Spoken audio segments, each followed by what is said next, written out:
La Guerra Cristera, también llamada Guerra de los Cristeros o Cristida, fue una guerra civil en México que se prolongó durante 3 años desde el 3 de agosto de 1926 al 21 de junio de 1929 entre el gobierno y milicias de religiosos católicos que se resistían a la aplicación de la llamada Ley Calles, la cual proponía limitar y controlar el culto católico en la nación, el cual es mayoritario en este país. La Constitución Mexicana de 1917 estableció una política que negaba la personalidad jurídica a las iglesias, prohibía la participación del clero en política, privaba a las iglesias de poseer bienes raíces e impedía el culto público fuera de los templos. Algunas estimaciones ubican el número de personas muertas en un máximo de 250,000 entre civiles efectivos de las fuerzas cristeras y del ejército mexicano. Entre 1934 a 1938 se produjo un reavivamiento del conflicto, llamado Segunda Guerra Cristera o la Segunda. Los antecedentes de la guerra o rebelión cristera, con el ocaso del porfiriato en la primera década del siglo XX, emergieron nuevamente tendencias anticlericales que se expresaron durante la revolución mediante actos de violencia y una legislación restrictiva, fijada en la Constitución de 1917. El día 14 de noviembre de 2020 ocurrió un atentado en la antigua Basílica de Guadalupe con la finalidad de destruir la imagen de la Virgen de Guadalupe. Sin embargo, por causas aún desconocidas, el cuadro no sufrió algún daño, por lo que muchos indicaron que fue un milagro. Esto causó enojo en la feligresía mexicana y dio una razón para levantarse en armas. Después de un periodo poco tranquilo durante los gobiernos de Carranza y Obregón, la presión anticlerical se intensificó con la elección de Plutarco Elías Calles a la presidencia en 1925. Con apoyo de la Confederación Regional Obrera Mexicana, abreviadamente CROM, se creó la Iglesia Católica Apostólica Mexicana, abreviadamente LECAM, para romper con el Vaticano. La Ley Calles, sin embargo, hay que mencionar que la Ley Calles fue una modificación del Código Penal en 1926 por el presidente Plutarco Elías Calles para limitar las manifestaciones religiosas con el fin de contar con instrumentos más precisos para ejercer los controles de la Constitución de 1917.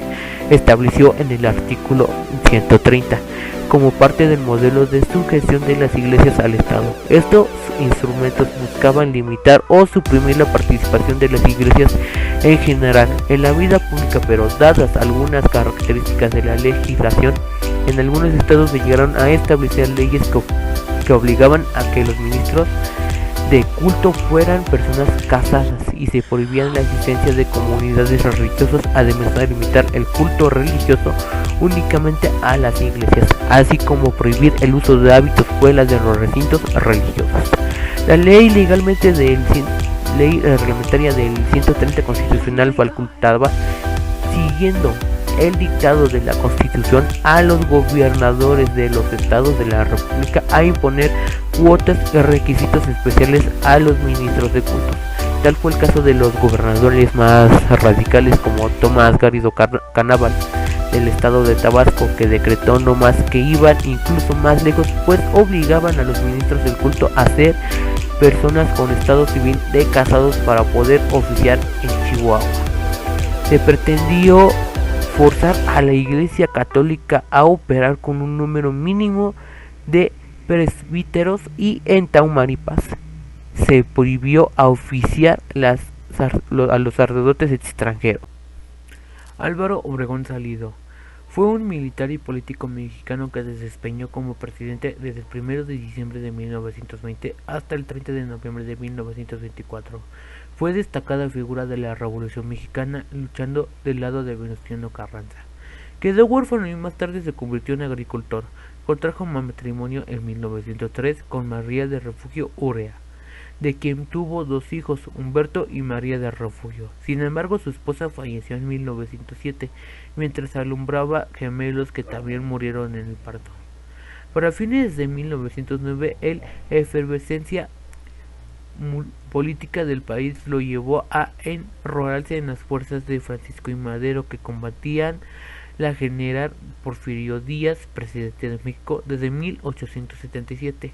Tras la caída de Díaz y el aparente triunfo del revolucionario de Obregón, se retiró a la vida privada, pero regresó en 1913 para apoyar a Venustiano Carranza, gobernador de Coahuila. En su lucha contra Venustiano Huerta, quien había derrocado a Madero, fue jefe de la división del ejército constitucionalista y como tal derrotó a los federales en muchas batallas. Al producirse la ruptura entre el grupo de Emiliano Zapata y Francisco Villa con Carranza a raíz de la Convención de Aguascalientes, Obregón se mantuvo leal a Carranza y fue el encargado de perseguir a Villa en el norte del país. Lo derrotó en la batalla de Celaya, donde una bomba arrancó el brazo derecho dejándole manco. Una vez que lograron su triunfo, marchó escoltando a Carranza a Querétaro, donde se redactó la Constitución de 1917. El 13 de marzo de 1916 fue nombrado Secretaría de Guerra y Marina, pero renunció el 30 de abril de 1917. Se retiró a su hacienda a practicar la agricultura y preparar su campaña presidencial.